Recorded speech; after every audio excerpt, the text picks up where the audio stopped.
Welcome to the Compact Podcast. Today we'll discuss the expulsion of George Santos from the House of Representatives, the death of Henry Kissinger, and the rise of Nikki Haley. I'm joined by Nina Power and Geoff Shullenberger, and I'm Matthew Schmitz. So, George Santos, congressman from New York, an international man of mystery, convicted of various petty crimes, low-rent schemes in multiple countries, has been expelled from the U.S. House. Going through Santos's kind of rap sheet of real and alleged crimes would consume all the time we have. One thing I can't forget is a scheme he seems to have been involved in that involved cheating some Amish guy out of a couple of puppies that Santos then sold at a kind of charity auction for dogs. Anyway, just a whole range of bizarre things around this guy. He's now been expelled from the U.S. House. There was bipartisan support for it. Obviously, most of the opposition was clustered on the right, but there were some objections from the left to this move too. One that struck me was I think a very good essay by Adam Serwer in The Atlantic, where he argued against the expulsion of George Santos and made a point that I would tend to agree with, which is that these things are best resolved at the ballot box. Voters are capable of making up their own minds about it, but I'm open to other perspectives, and I'm eager to hear out anyone on the podcast who thinks that we should hang him high when it comes to Mr. Santos. I mean, isn't there a kind of moral argument, though, about like the kind of people you want to have leading a country, which sort of goes beyond the merely democratic process? I mean, like we know at this point that many people who are interested in politics are often the least appropriate people to be managing or running or thinking about how to govern. I mean, treating Santos as a symptom rather than as, obviously a particular person, but the kind of things that he sort of seems to do are sort of like profoundly narcissistic things, right? Like it's a character type that sort of thinks that they can cheat their way through the world or something like this. So I don't know. I mean, the ballot box seems a bit late. What don't we need sort of better vetting processes? Like somehow.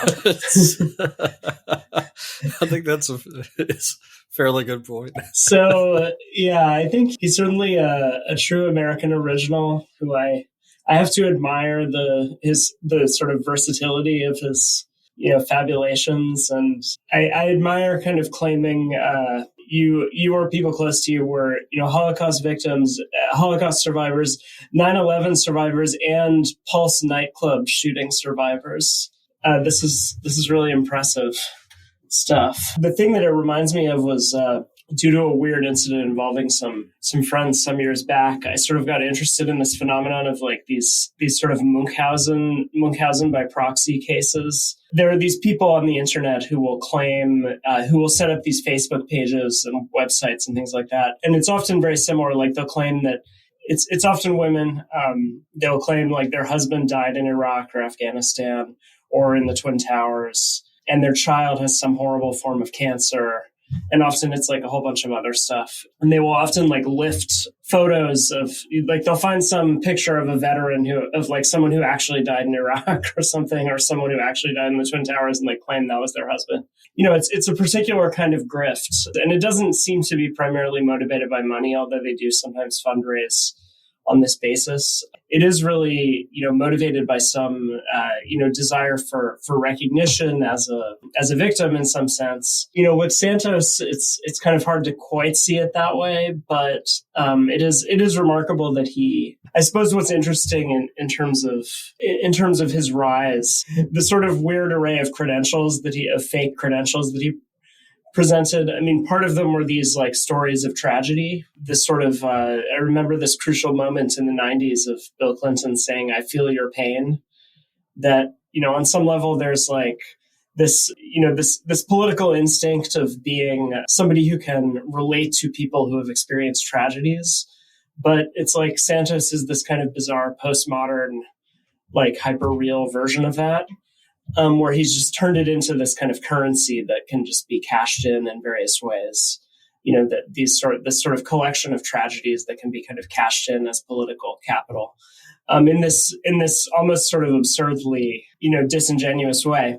And then the other thing that he did was like claim that he had like worked for Goldman Sachs and things like that, which again, in the age of populism, you don't necessarily think is going to be an asset. But, there is just some idea that just sort of having something that's like an attachment to a recognizable name, like just a sort of signifier you can attach to yourself that, signifies some sort of like credibility or experience.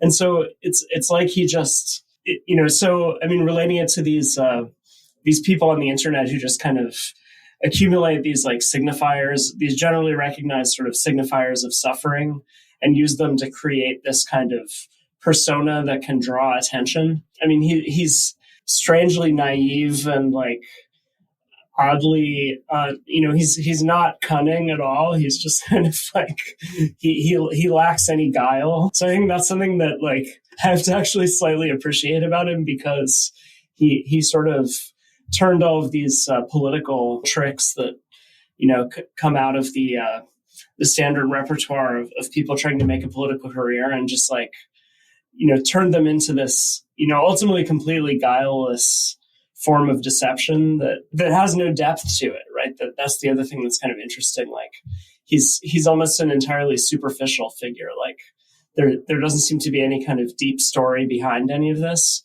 It's like he's just kind of trying to pantomime some sort of stimulus response game that, he recognizes from the culture that surrounds him. I don't know. He's a completely fascinating and new figure on the scene, but I think he reveals a great deal about, how politics already operated in that way. But speaking of pantomime, didn't he sort of deny that he'd appeared in drag somewhere, even though it was somehow undoubtedly him or something? like of all the things to lie about, like I would never disguise my appearance or appear in some kind of outlandish form.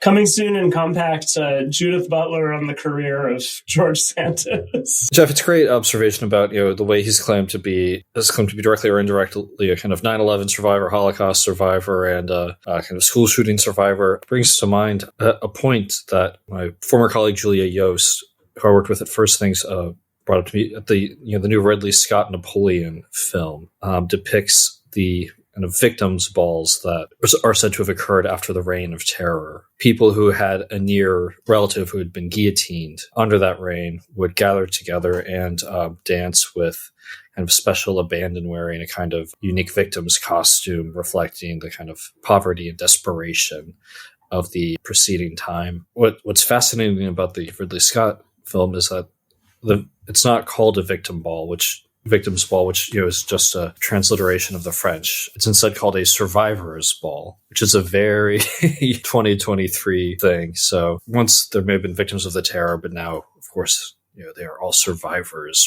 of the terror. And so Santos is very eager to claim that identity of the survivor, which kind of connotes a special kind of toughness or resilience or dignity, and suggests that none of us can really be subject to these kind of terrifying outside forces. So yeah, Santos really is kind of just this kind of expression of just so much. It's typical of our time, typical of America.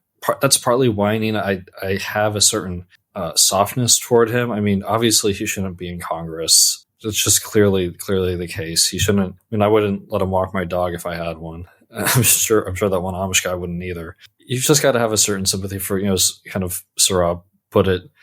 The absence Rob put it in one of our discussions of this. He's this just kind of very Mark Twain character, kind of a huckster type. It's somehow reassuring to encounter that. Yeah, I think part of the Twainian quality is that kind of lack of depth. There's there's nothing beneath it. It's just all surface. Another thing that's kind of worth noting here is, the previous member of Congress who had been, he's the first member of Congress to be expelled in 100 years who had not been convicted, who did not have a criminal conviction. He is under investigation for various things, but doesn't have a conviction. But he's only like 35 as well. Yeah. So like he's done a lot in a short space of time, like stolen all of this victim valor, like everywhere. It's just crazy hard work, It's interestingly the most recent person prior to him was James Trafficant, the wonderfully named Ohio congressman who some may remember. But it does kind of go, Trafficant is kind of an interesting figure of like the old Democratic Party, right? Which, we've published a few things kind of somewhat sympathetic to like machine politics. And Trafficant is from Youngstown, Ohio, both an industrial town, kind of, really important kind of Rust Belt place with a number of major auto plants that have been located there or nearby. But it was also a mob stronghold. Some may remember that at one point in The Sopranos, the character Paulie ends up in prison in Youngstown. So it had these kind of longstanding mob connections.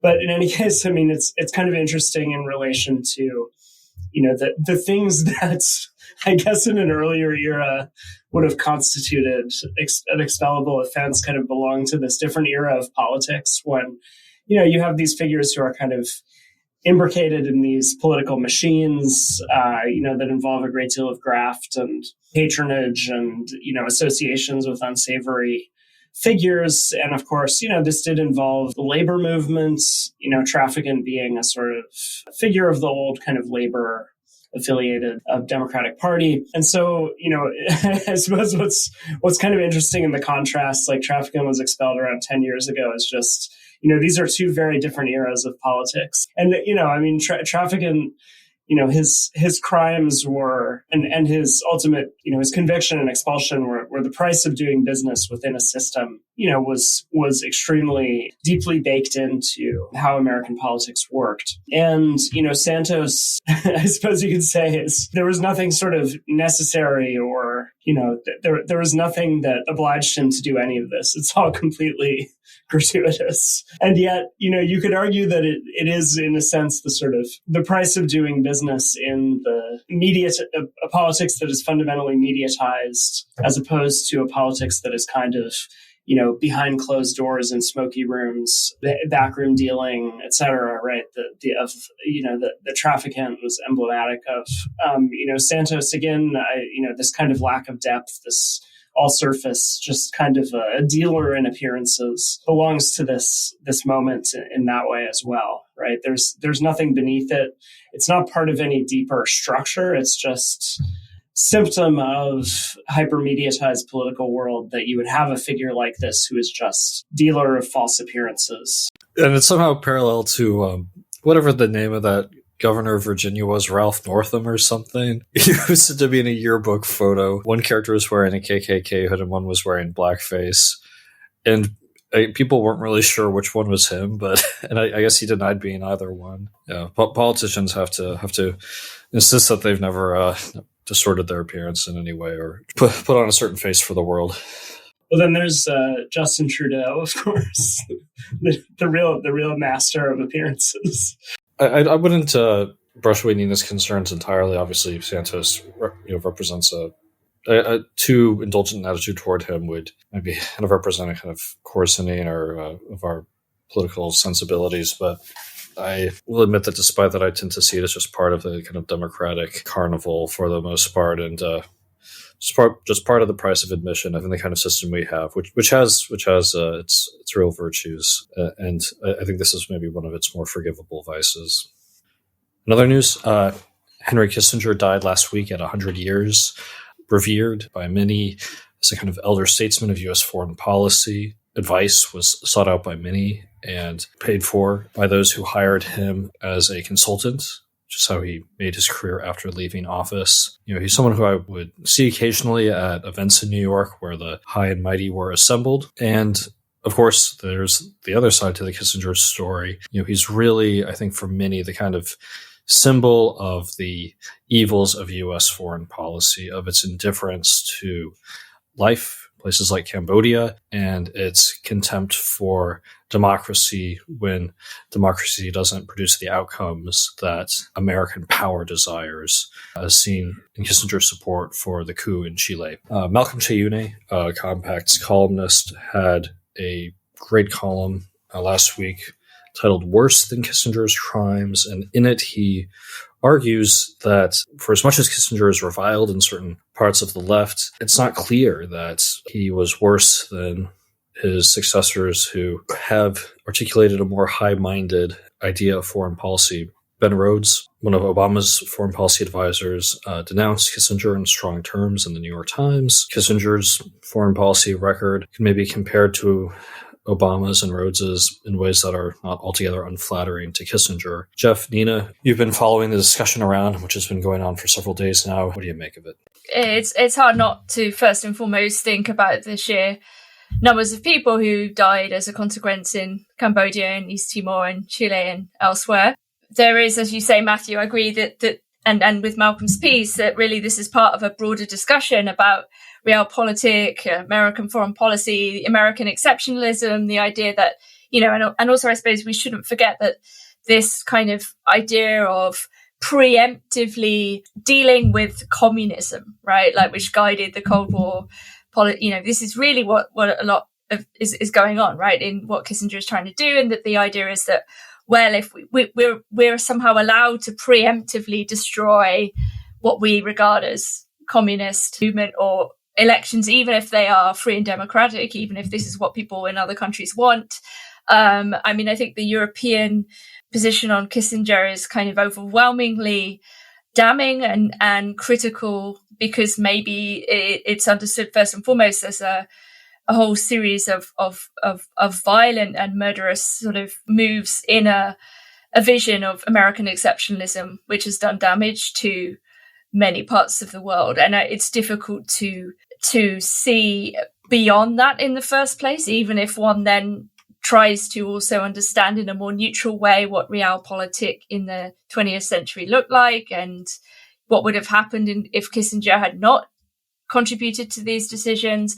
And indeed how he is in a long line of continuity with others. And I do think there is a problem if we make Kissinger the bearer of evil. I mean, it's a problem if we do this with any political figure, but rather we need to see him in context and historical context. Yeah, so I would say that the reaction to his death in Europe has been overwhelmingly highlighting the negative and the violence that he was part of. So, yeah, Malcolm argues essentially that, he represented a paradigm that has since been succeeded by this other one, which is more kind of universalist and humanitarian, and is articulated in terms of, under the Bush administration, in terms of sort of spreading democracy, under the Obama administration, somewhat more incoherent, right? Often, you had figures like Samantha Power, who was in the Obama administration, and again in the Biden administration, who, was kind of, somebody coming out of the 90s moment when, the new ethos of foreign intervention in the West became sort of humanitarian, prevention of genocide, prevention of war crimes against civilians. And so, I'd say you sort of have these two threads of, one more associated with the kind of neoconservative right, that we need to, spread the American model by force if necessary, go invade countries and turn them into democracies and allies of the West. And then you have this ethos coming out of the 90s that really had its roots in this earlier moment, going back to the 70s, when you had figures like Bernard Kouchner and the rise of organizations like Doctors Without Borders, where the primary impetus was you need to go find where there are people suffering and sort of intervene to help them. And it was, in a sense, a kind of, apolitical program, right? It didn't matter whether they were being persecuted by right-wing or left-wing governments, even though a lot of the figures who propelled this were out of the left, they just, you needed to help people who were being persecuted, threatened with genocide, et cetera. And so this, informed the 90s intervention in Yugoslavia, right? It informed, and also the sort of sense of regret at not having intervened in Rwanda. And then it was another kind of thread that, led people to, some on the kind of center left to line up very strongly behind the Bush administration's agenda for the Middle East on the grounds of kind of, saving the Iraqi people from Saddam Hussein's state terror. and so on. And so, then I think the kind of disastrous moment for this was Libya, a kind of partial intervention informed by this point of view. You had to save the people of Benghazi or whatever from Gaddafi, who was going to massacre them. It led to complete disaster, state failure, and a crisis that has really not resolved itself. So I think, that there's kind of this idea that Kissinger throughout this period was kind of a somewhat, he represented this earlier paradigm of this kind of brutal, self-interested, not diluted by ideas about spreading democracy or by the idea that, America's fundamental goal was to rescue the potential victims of genocide, but instead by this kind of, harsh calculation of national interest. I mean, a few things to say about that. An objection might be that, well, Kissinger wasn't, plenty of people who were in both of these camps I've just described, right? He was close to people in the Bush administration.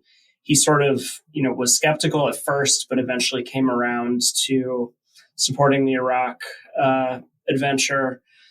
Similarly with Ukraine, right? He kind of came around, he was initially very skeptical of the idea of Ukraine joining NATO, saw that as a potential disaster. He sort of came around to it eventually. So he seemed to, he never took a particularly hard line against these other kind of major schools of foreign policy. And in fact, he was quite friendly with these people, right? Whether sort of in the Hillary Clinton camp on the Democratic side or in the sort of Bush administration camp on the Republican side. So, arguably these distinctions aren't quite as clear cut as they might seem. He did remain an influential figure. It's not like his whole, in fact, he had a powerful consultancy and, continued to be somebody people turn to for advice. And so I don't know. I mean, I think there's sort of an ambiguity in terms of how stark the differences were. I think a larger question, which I've been thinking about a lot lately, is just sort of how do we define what realism would actually be? Because it's, people who can, for one thing, it can be deceptive insofar as people who will make arguments that, they're doing some intervention or, they're supporting some intervention or condoning some coup or the other in the name of just a realistic calculation of American interests. I mean, there may be some level in which that can be used to conceal some other interest, right? Perhaps they simply prefer one type of regime over the other and therefore are going to support, certain regimes over others, not because they necessarily have a particularly clear idea of, how the rule of one regime benefits America than the other, but just because ultimately that's their own political preference. So I think realism can sometimes be a kind of way of rationalizing preferences that don't necessarily have quite as firm of a grounding as they might seem. Just one other point, which is obviously the thing that Kissinger will probably continue to be best remembered for is, having drawn the U.S. and China together. When he did was sort of a clear kind of Cold War stratagem, right, of bringing the U.S. and China together in order to isolate the Soviet Union. Clearly, this worked in many ways, admired as a stroke of genius. But at the same time, you could argue that in the long run, and of course it has been argued in many ways that and Kissinger remained very close to the Chinese leadership, right, as I understand it, until recently or until his death, right? He was constantly being brought over there, feted. The CCP top brass really liked him. They saw him as a reliable partner. And so, if you listen to certain kind of realists today, they'll say, well, we were sort of deluded into, thinking that this partnership with China would continue to benefit America indefinitely. And that proved unrealistic, right? So, so that might be another kind of question about, whether Kissinger's understanding was as realistic as he might have made it out to be. And then a final point, which I thought was interesting reading about is, he really, grew up in Nazi Germany, came to the U.S. as a young man. And so clearly on some level, he he was informed by some understanding that, the thing you really don't want is a Hitler type figure, right? Who's a kind of destabilizing presence who is going to, engage in attempt at unlimited conquest. And so, what you need to do is contain any such tendencies in politics by, creating a sort of stabilizing, balance between different powers. So again, that sort of makes sense. How that exactly cashes out can end up being quite ambiguous, right? Because of course, that's exactly how, Putin has been characterized by the advocates of sort of unlimited support for Ukraine. These sort of calculations are always going to end up and sort of estimations of the character of leaders, and that they're always going to end up being quite ambiguous and difficult to calculate in an entirely realistic way, and therefore people are going to fall back on other types of preferences and use other heuristics to determine what they think is the right course. Perhaps this conversation that pits a kind of Kissingerian hard realism against these other schools of foreign policy risks oversimplifying the questions at stake. So as we kind of approach 2024, the GOP primary is heating up. Ron DeSantis, initially seen as the leader in the race, of course, has fallen far behind Donald Trump, and now seems to be falling behind Nikki Haley, the former governor of South Carolina, former Donald Trump appointee. Notably, given her role in the Trump administration, Haley is running the most clear and successful kind of anti-Trump campaign on offer, and her poll numbers have continue to rise, I think because she's offered such a clear alternative, while figures such as DeSantis have tried to appeal to a broader part of the Republican electorate and so failed to energize any one portion of it. I know we've discussed Haley a little bit in the terms of the debates, but I'm wondering if any of you think there's something significant in really, what's the kind of continuation of a more conventional or sort of pre-Trump GOP? Maybe I'll just say something briefly because that's all I have to say on this topic of Nikki Haley. Yeah, I think it's interesting that she has a sort of Indian background to some extent. But, you see this is sort of, there are parallels perhaps with figures like Rishi Sunak in the UK, who's current prime minister. I suppose, the successful immigrant. I think her parents were Sikh and worked in accounting or bookkeeping and fashion and so on. Yeah, I kind of wonder, she doesn't seem quite as wacky as, who is that woman from Alaska? Sarah Palin. Sarah Palin, right? She doesn't seem quite like this figure. She seems more like a kind of continuity, neocon, trad sort of Republican. At the risk of sort of slightly undermining my relation to American politics, there is a way in which, from the outside, this may be quite sort of dull. But then I was reading about it in the New York Times, and they seem to say it was dull as well. And I'm wondering if the Republican Party just need to cut to the chase and realize that Trump is probably the only person who's going to be re-electable. And I don't know when that sort of decision will be made and how that relates to the endless charges that seem to be being miasmically manufactured around Trump on a sort of weekly basis. So I don't know. You'll have to tell me when the date is. When do they have to decide who's going to be the Republican candidate? Okay, so I think this is an interesting question, Nina.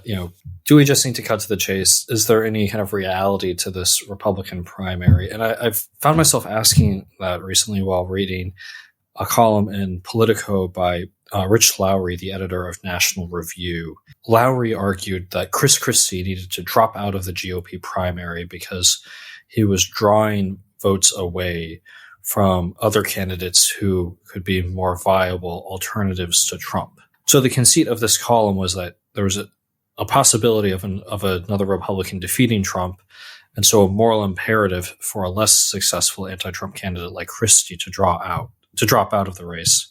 And to me, this just seemed kind of like, I don't know, some discussion of like a fanfic, like Star Wars fanfic, like, oh, well, we got to do it this way because this guy has to do that for this obscure reason. Well, if no one's going to beat Trump, none of this matters. And so these columns saying, well, Mr. Christie must drop out, or Haley's stunning rise, none of none of it really matters at all. So if none of it matters, why is so much money being spent on it? We've seen some very, very large GOP donors pouring money into these candidacies and into these campaigns. I think that all that money is going into it in part because just for visceral, kind of immediate reasons, people dislike Trump. They want to see him fail. People are spirited. They want to oppose their enemies or those they dislike. Also, there might be a more kind of pragmatic use if these donations and the campaigns that they're supporting are being used to really build and sustain networks of conservative activists and operatives who, will have kind of functions beyond the immediate campaign. People who can continue to push a more kind of hawkish foreign policy and a more kind of free market C-suite economic approach, whether a Trump or a Biden wins. Probably there's just a lot of desire to see Trump fail so that the Republican Party will be oriented away from him. So I guess there are kind of real reasons for this campaign to go on. But the notion that Trump will be defeated just seems fantastical to me. You raised what I think is kind of the essential question in terms of the race, which is, can these prosecutions somehow totally upend the race or effectively bar him from office? What's the point of all this? I mean, it's also true that although, we have a clear sense of Trump, assuming he's not barred from office by the means just mentioned, being basically unbeatable in the primary, he also definitively lacks a natural successor, right? Assuming that he does not make himself president for life, as, The Atlantic tells us he might, assuming that's not the case. And even if it is, because he's not a young man, there is a question of succession, right? Let's assume he, effectively consolidates control over the party to some extent. There is still a question of where it goes after that. It's a key issue. And honestly, I don't see much of anybody talking other than the kind of revanchists, we need to just bring back the good old days of, Paul Ryan type people.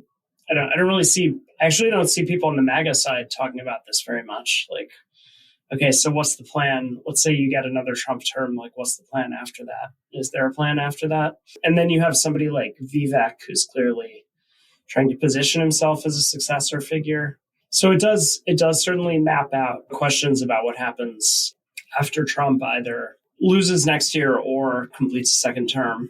That's part of what's going on here. Clearly many believed for a long time that DeSantis was the kind of synthesis candidate, right? That he could somehow bring together the MAGA flank with the sort of Paul Ryan flank of the GOP. His rather, lackluster performance has raised questions about that. And so, I don't think much of anybody sees him that way now. That's not to say he couldn't be in the future, right? I mean, there are plenty of people who've been written off and then reemerged at a later stage as a much more credible candidate. Plenty of examples of that in the history of American election cycles. But, what you have with the sort of Haley versus Trump or Haley versus Vivek opposition is, there's no sense of a synthesis, right? Which somebody like DeSantis seemed to present. Instead, there's just this kind of polarity of somebody trying to claim the mantle of the pre-Trump GOP and somebody trying to claim the mantle of the Trump GOP.